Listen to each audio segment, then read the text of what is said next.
जो रोड आपने बनाई वो धंस गई है अयोध्या में। तो बैड गवर्नेंस और करप्शन एक बहुत बड़ा इशू है जिसको अपोजिशन हाईलाइट करेगा। ये ऐसा नहीं है कि सिर्फ जाति पे ही लड़ा जाएगा। We will fight the election on bad governance also. ठीक है, रोहित अग्रवाल, मैं आपका ओपनिंग कमेंट चाहूंगा। रोहित अग्रवाल, चुनाव के साथी इस बार आप रहेंगे, बीजेपी के साथ मिलकर के उपचुनाव में रहेंगे, कितनी सीटों की बातें हो चुकी हैं अब तक? देखिए अनंत भाई, यहाँ पे कोई सीटों के बंटवारे की बात नहीं है। यहाँ पे 10 की 10 सीटें इस बार एनडीए जीतेगा। और ये जो नैरेटिव सेट करने की कोशिश की जा रही है ना कि हम चुनाव जीत गए, हम चुनाव जीत गए, विपक्ष में थे, विपक्ष में है, और अगले 5 साल तक जनता ने विपक्ष की भूमिका निभाने के लिए दी है इनको। उसके बाद भी कहते हैं ये चुनाव जीत के आए, तो जो नैरेटिव है कि जनता इनके साथ है, वो भी तोड़ने का काम करेंगे। एक आपने बहुत अच्छी बात कही, जो नैरेटिव सेट है ना कि अयोध्या जीत गई है, तो वो अयोध्या कैसे ये हारेंगे, ये मिल्कीपुर की जनता दिखाएगी। क्योंकि वहां पे जब दलित बेटी के साथ समाजवादी पार्टी का पदाधिकारी वहां पे बलात्कार करता है, तब इनके मुंह से आवाज नहीं निकलती है। और कांग्रेस के प्रवक्ता पे तो मुझे मतलब क्या ही कहूं मैं, मतलब ये नोएडा में रहते हैं तो इसलिए इन्होंने नोएडा की लोकल समस्याओं पे ही बात कर दी पूरे नेशनल डिबेट के अंदर। इनको जनता से कोई लेना देना ही नहीं है, इनको अपने घर के बाहर। वो भी लोकल है क्या भाई? पूरा देश आपके ऊपर शमशान करने की बातें कर रहा है भाई, आपको चिंता नहीं है। और टीएमसी के नेता ये किस मुंह से बात कर रहे हैं? जहां पे बीएसपी के दलित नेता को गोली मार दी जाती है, वहां पे इनके मुंह से आवाज नहीं निकलती है। वहां पे गवर्नेंस की बात नहीं करेंगे ये, वहां पे इनको दिखाई नहीं पड़ता कि दलितों के ऊपर किस तरीके से अत्याचार हो रहा है केरल के। रोहित अग्रवाल, मैं वापस अपने सवाल को दोहरा देता हूं कि गठबंधन में आप हैं, सीटों को लेकर चर्चा क्या हो चुकी है? इनको सीट नहीं, हमारी बिल्कुल चर्चा हो चुकी है। हमारे नेता माननीय जयंत चौधरी जी मुख्यमंत्री जी से मुलाकात कर चुके हैं अपने प्रतिनिधि मंडल के साथ, और हमारी बिल्कुल स्थिति हमारी साफ है कि 10 कितनी सीटों की मांग है आपकी? चुनाव लड़ेगा और हम 10 की 10 सीटों पे राष्ट्रीय लोकदल के कार्यकर्ता और भारतीय जनता पार्टी के कार्यकर्ता मिलकर कहीं ना कहीं साथ में जमीन पे काम कर रहे हैं। और इस बार हमारा सिर्फ लक्ष्य रोहित, गठबंधन में सर ये चीजें साफ होनी चाहिए कि चुनाव में जा रहे हैं तो किसके पास कितनी सीटें। यही सवाल मैं राजकुमार भाटी जी और अनिल यादव से भी पूछूंगा, लेकिन उसके पहले जरा आप जवाब दीजिए कि मुलाकातें तो नेताओं की हो गई हैं, मुलाकात में फल क्या निकला? 1 सीट, 2 सीट, 3 सीटें, कितनी सीटें आप लोग मांग रहे हैं?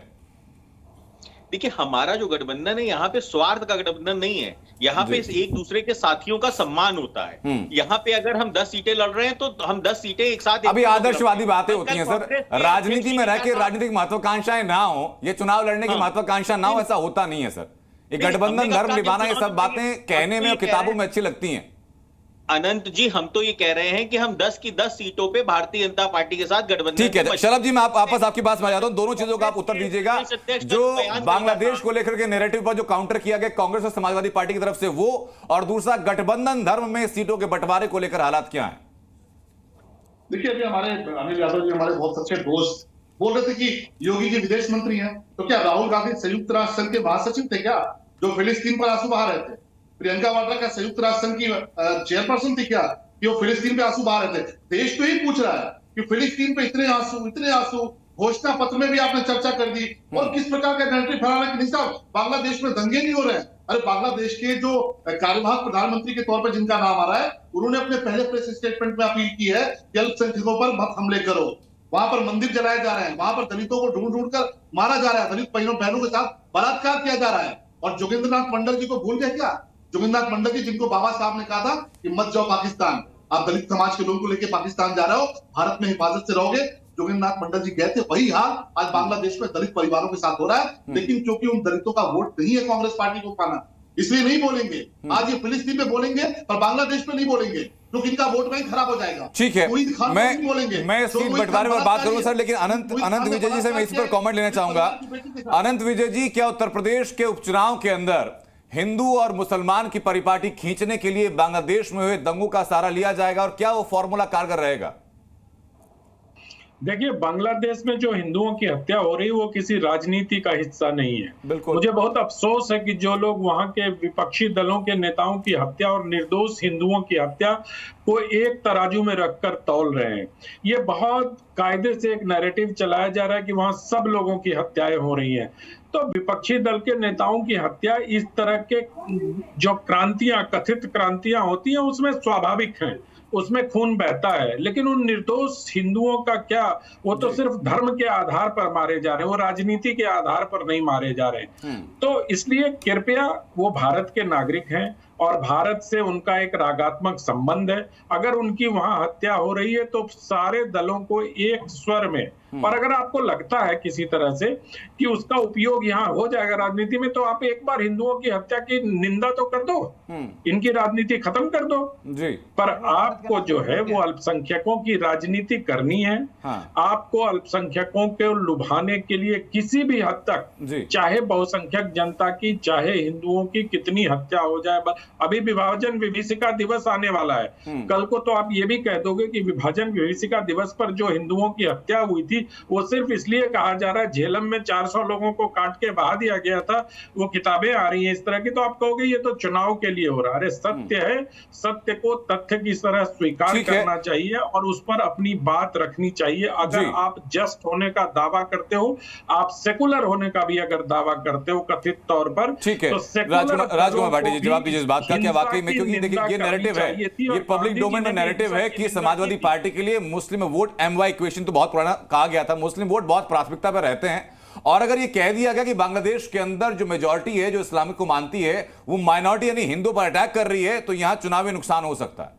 नहीं, मुझे तो अनंत विजय जी की इस बात पर बड़ा आश्चर्य है कि कौन व्यक्ति होगा जिसे दुख नहीं होगा बांग्लादेश में जो हिंदुओं के ऊपर हमले हो रहे हैं। का सर पिछले एक हफ्ते में एक भी ट्वीट नहीं। हमारे नेता या हमारी पार्टी या हम सर्वदलीय मीटिंग हुई थी जी, सरकार ने बुलाई थी, उसमें हमने अपनी पार्टी का पक्ष रख दिया। हमें उनकी चिंता है और अल्पसंख्यक समाज जहां भी है उसकी रक्षा करना सरकार का पहला कर्तव्य बनता है। दूसरी बात, ऐसा कौन मूर्ख मुसलमान होगा इस देश में जो बांग्लादेश में हिंदुओं की हत्या पे खुश हो गया, वो वोट देगा इस बात पे? कोई पार्टी ये सोचेगा अगर मैं उनकी निंदा करूं तो मेरी वोट कट जाएंगे? मैं इसे मेरी मूर्खता मानता हूं और अपरिपक्व बात मानता हूं। ये कोई इशू ही नहीं है। सवाल यह है, बांग्लादेश में हिंदू अल्पसंख्यक हैं, उनकी सुरक्षा होनी चाहिए। उनके घरों पर, मंदिरों पर जो हमले हो रहे हैं, सरकार तुरंत उन पर रोक लगाए, इसकी चिंता हमें भी है, पूरे देश को है। लेकिन हमारा विरोध इस बात को लेकर है कि भारतीय जनता पार्टी के लोग बांग्लादेश की घटनाओं को लेकर देश में विद्वेष फैलाना चाहते हैं, भारत की शांति भंग करना चाहते हैं। कैसे फैलेगा सर, ये तो बताइए। अगर ये कहा जा रहा है कि बांग्लादेश के अंदर माइनॉरिटी पर हमले हो रहे हैं, अगर ये कहा जा रहा है तो देश में विद्वेष कैसे फैल जाएगा? मैं बता रहा हूं कैसे फैलेगा। आप सोशल मीडिया चेक कीजिए, इनकी जो IT सेल है, इनके जो ट्रोलर हैं और इनकी पार्टी से जुड़े जितने तमाम लोग हैं जिनके मोदी जी के फोटो और वो लगा रखे जिन्होंने अपने अपने उसमें सोशल मीडिया अकाउंट में, वो तमाम ऐसी ऐसी फोटो, ऐसे ऐसे वीडियो डाल के लोगों में गुस्सा भर रहे हैं। देखो हिंदुओं का नरसंहार किया जा रहा है, हिंदुओं के ऊपर हमले। सर हो रहा है बांग्लादेश के अंदर कि नहीं हो रहा है? तो मतलब उसमें इस देश में भी झगड़े शुरू करता क्या? मैं कह रहा हूं हो रहा कि नहीं हो रहा? मैं कह रहा हूं ना, हमारी चिंता उन्हें कंट्रोल करने नहीं हो रहा है वहां पर, उस तरह नहीं हो रहा जिस तरह पेश कर रहे हैं। कि नहीं हो रहा है हिंदुओं का नरसंहार वहां हो रहा है कि नहीं हो रहा है? मुझे बताइए। नहीं, दुकान लूटी जा रही है, नाम पूछ करके छोड़ा जा रहा है और नाम अगर हिंदू निकला तो उसको जलाया जा रहा है, ये हो रहा है कि नहीं हो रहा है? सुनिए, एक बात आप अच्छी तरह, आप प्रबुद्ध पत्रकार, एक बात अच्छी तरह समझ लीजिए। वहां पर सत्ता पलट हुआ है, जो पार्टी सत्ता में थी अवामी लीग, उस पार्टी के समर्थकों पर सब जगह हमले हो रहे हैं। और जो हिंदू है वहां का, वो ज्यादातर उनका समर्थक है, इसलिए वो सोशल मीडिया की बात राजकुमार जी, तो मैं इस बात से जो है इस बात को नहीं नकार रहा कि हिंदुओं पर हमले नहीं हो रहे। जो कि हिंदू थे, प्रोटेस्ट में शामिल थे, प्रोटेस्ट खत्म हुआ, उनके ऊपर हमले होने शुरू हो गए। तो ऐसा नहीं कि खाली जो मुखालफत में थे उनके ऊपर हमले हो रहे हैं सर, हुए हैं। और मेरी मंदिरों पर भी हमले हुए हैं, घरों पर भी हमले हुए हैं कि अगर आप सर्वधर्म समभाव की बात करते हैं, सेकुलरिज्म की बात करते हैं, तो आपको ये बात उठानी चाहिए। और अगर नहीं उठाते तो सीधा एलिगेशन आपके ऊपर है कि भाई मुसलमान वोट बैंक की फिक्र आपको है, आप इसलिए वो बातें उठा नहीं रहे हैं। शलभ जी कुछ कहना चाह रहे हैं सर? जी मैं आ रहा हूं अनंत जी आपके पास। शलभ जी, देखिए मैं बड़ा हैरान हूं अनंत जी, बहुत अच्छे मित्र है राजकुमार भाटी जी हमारे, कह रहे हैं कि जो शेख हसीना जी के समर्थक हैं उन पे हमले हो रहे हैं। तो शेख हसीना जी के समर्थक कितनी मस्जिदों पे हमले हुए, जरा मुझे बता दीजिए कि शेख हसीना जी के जो समर्थक थे उनके धर्मस्थलों पे कितने हमले हुए? केवल मंदिरों पे हमले हो रहे हैं, दलितों पे हमले हो रहे हैं। और मुझे अफसोस होता है कि आप स्वीकार करने को तैयार नहीं है। एक तरफ बांग्लादेश में दलित हिंदू मारा जा रहा है, आप उसको स्वीकार नहीं करते। राजकुमार भाटी जी ने दूसरी बात कही कि बांग्लादेश में हो रहा है तो आप यहाँ पे क्यों परेशान है? राजकुमार भाटी नहीं, मैंने ऐसा नहीं कहा सलमान भाई, ऐसा नहीं। आपने कहा, आप मिसकोट मत करिए, सुन लीजिए, आपने कहा ना मिसकोट मत करिए। परेशान हम भी हैं, परेशान होना चाहिए। सुन लीजिए, एक सवाल का जवाब दीजिएगा। डेनमार्क में और फ्रांस में पैगंबर मोहम्मद का एक कार्टून छपा, आप ही की सरकार थी, अखिलेश यादव जी मुख्यमंत्री थे, कार्टून छपा डेनमार्क में, कार्टून छपा फ्रांस में, और आपने बाकायदे अनुमति दी और यहाँ पर भीड़ निकली, अराजक तत्वों को भीड़ निकली। आपने लखनऊ में देखा होगा, भगवान बुद्ध की मूर्ति तोड़ दी गई, ठीक है, भगवान जैन जी, लोगों के सर फोड़ दिए गए। इन चीजों के हम लोग सर इतिहास में ना जाएं, क्योंकि इतिहास में जाएंगे तो आज के मुद्दे से भटक जाएंगे। मैं वापस चर्चा को ट्रैक पर लेकर आ रहा हूं अपनी बात सर, मैं वापस चर्चा को ट्रैक पर लेके आता हूं सर, कि उपचुनाव के अंदर क्या इस बांग्लादेश को लेकर दिए गए बयान आपके लिए सहायक साबित होने वाले हैं? शलमणि जी, मैंने कहा कि बयान इसलिए, ये घटना है और कौन उद्वेलित नहीं है। अनंत जी, मैं आपसे पूछता हूँ, राजकुमार जी की उद्वेलना मुझे दिखी, ये पार्टी में है, नहीं बोल पा रहे, इनके अंदर भी उद्वेलना है, इनके अंदर भी तकलीफ है, कौन उद्वेलित नहीं होगा? बहन बेटियों के साथ बलात्कार हो रहा है, उनको सड़क पे खींचा जा रहा है, उनको उठक बैठक कराई जा रही है, उनको अपमानित किया जा रहा है, क्या किसी को तकलीफ नहीं होगी? और फिलिस्तीन पे बार बार राहुल गांधी बोलते रहे, बार बार प्रियंका वाड्रा बोलती रही फिलिस्तीन अपने घोषणा पत्र में। ये बात पब्लिक डोमेन में है सर, हालांकि मैं सिर्फ इसी चर्चा पर हम लोग आगे नहीं जाएंगे, वापस उत्तर प्रदेश के उपचुनाव को लेकर के आ जाता हूं। जो शुरुआत मेरी थी रोहित अग्रवाल से सीट बंटवारे को लेकर के, तो राजकुमार जी और अनिल यादव दोनों बराबर बराबर खड़े हुए हैं सर।